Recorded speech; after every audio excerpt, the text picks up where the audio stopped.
Hello all and welcome back to the channel. My name's JB and today I'm going to be giving you 8 things that I want to see in Xenoblade Chronicles 3 once it gets announced and released. This video is just going to highlight a few points that I'd really like to see in the next Xenoblade, ranging from returning characters to minor aspects like tweaks to the combat system. Before we jump in though, quick spoiler warning for Xenoblade Chronicles 1 and 2. If you haven't played those games and you're interested in doing so, go play them first and then come back to this video then. But with all that done and said, let's jump right into the video. I'm going to start off with the point I just raised in terms of returning and new characters. Firstly, I'd really like to see a lot of the characters involved in Xenoblade Chronicles 1 and 2 return in some way in Xenoblade Chronicles 3. Now this doesn't mean they have to be playable, as I'll be perfectly happy with a new cast of characters. The major part of this, however, in terms of the returning characters, is that I want many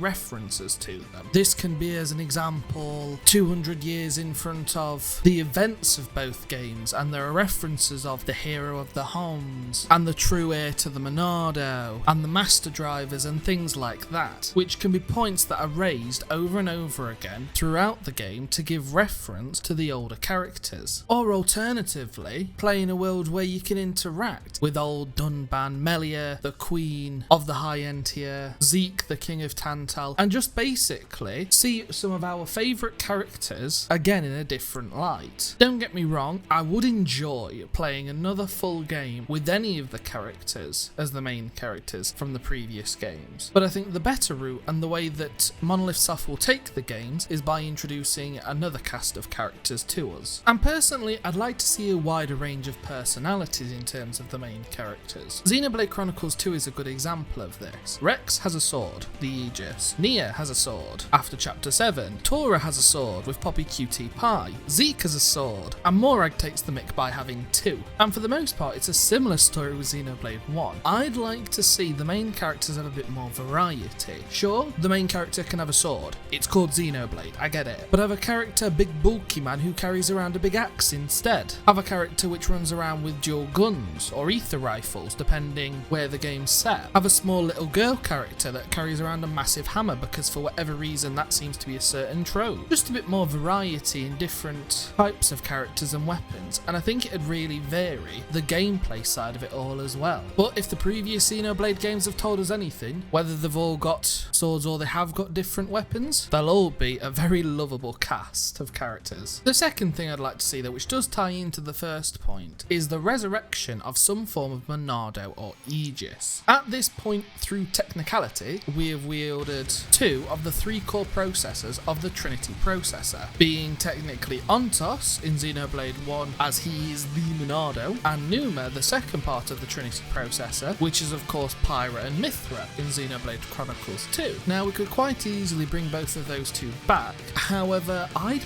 personally really like to see Malos or Logos make a return in some way or another. Now before making this video I rewatched the finale of Xenoblade Chronicles 2, and Malos's core crystal does seem to fade into dust, which probably means that he's completely deceased, but a man can dream, and if some which way his core crystal made its way to wherever Xenoblade Chronicles 3 is located, then it could be an interesting story and concept to see how our main character with the power of the 3rd Trinity processor comes together and brings the story all together, and that would probably finalise what we'd be expecting from then on, as basically each of the MCs of all the other Xenoblade games would have one part of the Trinity processor, which might be what's required to summon the conduit or something along the lines of that.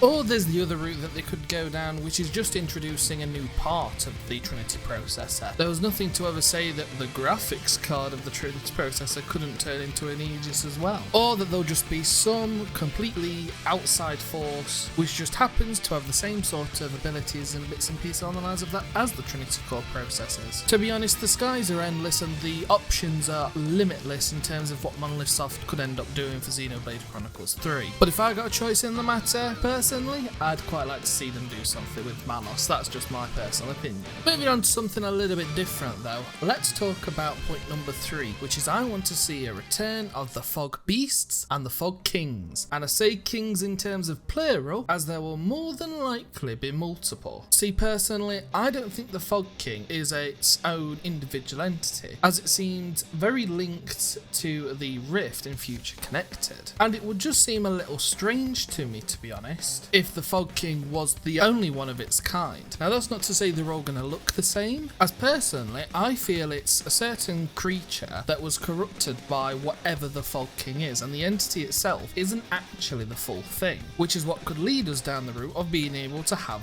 multiple Fog Kings in canon. And of course, where there's Fog Kings, there's also Fog Beasts. Now, I think the Fog Beast would obviously have a much smaller impact on the game, but it'd just be a sort of indicator for us that there's either a Fog King nearby, or that the Fog King has some sort of influence over the next game. At the moment, the Fog King's basically just a character surrounded by loads of questions and mysteries. We know barely anything about the Fog King. The first Xenoblade video I ever made for this channel was the Fog King's true identity, of me trying to figure out who and what the Fog King could be. In terms of compared to my recent videos, it's not quite as good, but if you're interested, it is worth a watch of some potential links between the Xenoblade games and who and what it could be. But I do personally think that we'll finally get a lot of the answers to a lot of the questions surrounding the Fog King in the next game. For all we know, it could just be a super virus that a crazy scientist made, which turns creatures or wildlife or monsters bodies into fog and yada yada yada yada. It could be something on the lines of, as well, one of you party members, the obscure ones like Vandem, who falls in battle to the main enemy who turns him into the Fog King, considering the Fog King resembles a corrupted human, and then to supposedly try to save him, you send him back in time or something, which is how we see him in Future Connected. So they can link the games that way around as well. I feel the Fog King will need more forms though, and that's what ties us into point number 4, which is larger and more exotic wildlife. Personally, I'm bored of all the old same enemies that you get to go through in Xenoblade, and I want a wider variety. The game that does this really well is Xenoblade Chronicles X. Almost every monster and enemy in that game is unique, and all the wildlife, or most of it, is extremely interesting. And that's the same sort of thing that I want to see in the new game. Bring back some of the staples like the Dinosauruses and the Mammoths, if that's how you pronounce it, but give us some larger and harder wildlife to beat. And if the worlds are even more expansive, which more than likely they will be, there's hopefully going to be plenty of room for them to bring in some bigger creatures and bigger monsters. That said, I don't mind returning enemies, and it could be quite interesting if they wanted to bring in some things like Telethia back to the games, or maybe old rusted Mechon which didn't get destroyed via the Mechonis blowing up, or maybe some fallen artificers from Xenoblade Chronicles 2. There's plenty of different options and things that they could try to do. I just want to see a bit more variety, and I'd like them to scale the size up a little bit, make the game a little bit more interesting. But point number 5 though, we have a subtle thing which has kind of been teased multiple times throughout this video anyway, which is I want this game to link all of the Xenoblade games, that being Xenoblade 1 and Future Connected, Xenoblade 2 and Xenoblade Chronicles X, as personally I still think there's a connection between the X series and the main series. Now I know this was already done in Xenoblade Chronicles 2, however I want it to be done throughout the entire game, subtly, but to highlight this fact throughout the entire main game. Xenoblade Chronicles 2 only makes the distinct connection between 1 and 2 at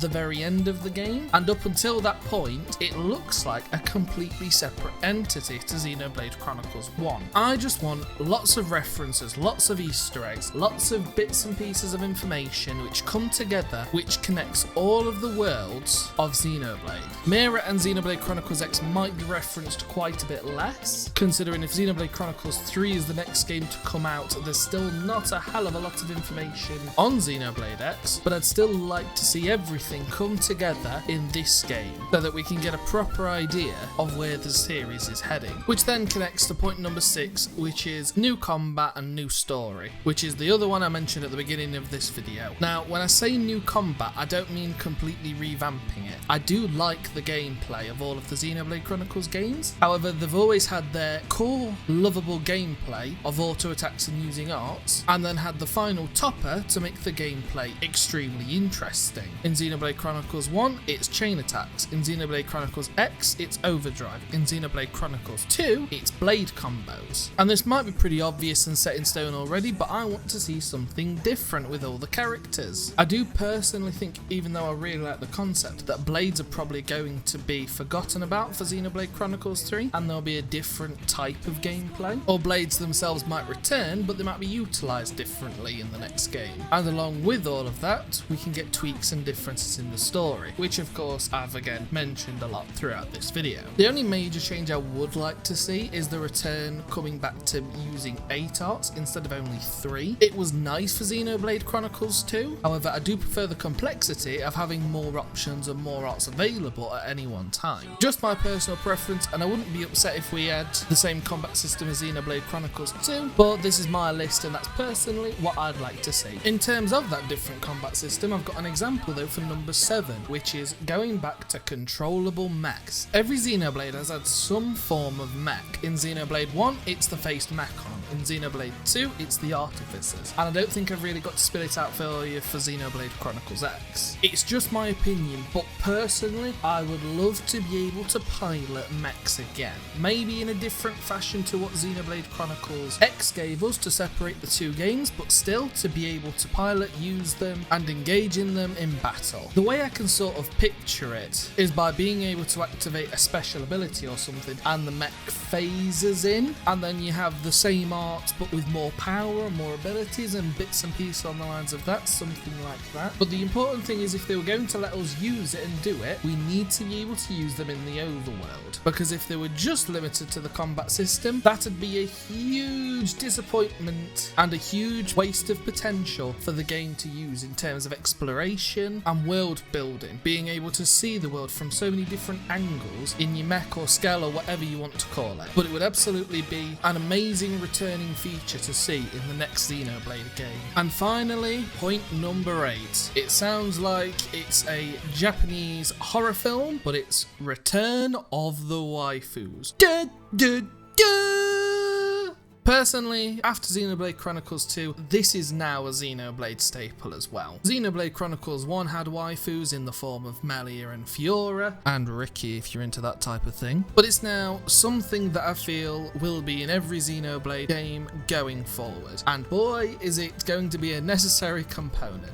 Personally, I do think it adds quite a lot of depth to the characters, having someone like this being able to have super interesting interactions with the MC and with all the other party members. And more than likely, this waifu is going to be a pretty crucial part of the next Xenoblade game, which I think we can all agree, being Xenoblade fans, isn't a bad thing at all. Overall, there are going to be certain things that we're going to see in the next game regardless of whether I make a video or not about it. The main character is going to have a badass sword. The world's going to be incredibly detailed and immersive, because that's just what Monolith Soft does. There's going to be mechs, there's going to be engaging and exciting gameplay. But this video is just me hoping that we'll get some sort of announcement next month for E3 that Xenoblade Chronicles 3 is in the works. But I want to thank each and every one of you for watching up to this point. And now I'm going to do the bit that all YouTubers do at the end of the videos. According to my analytics, 96%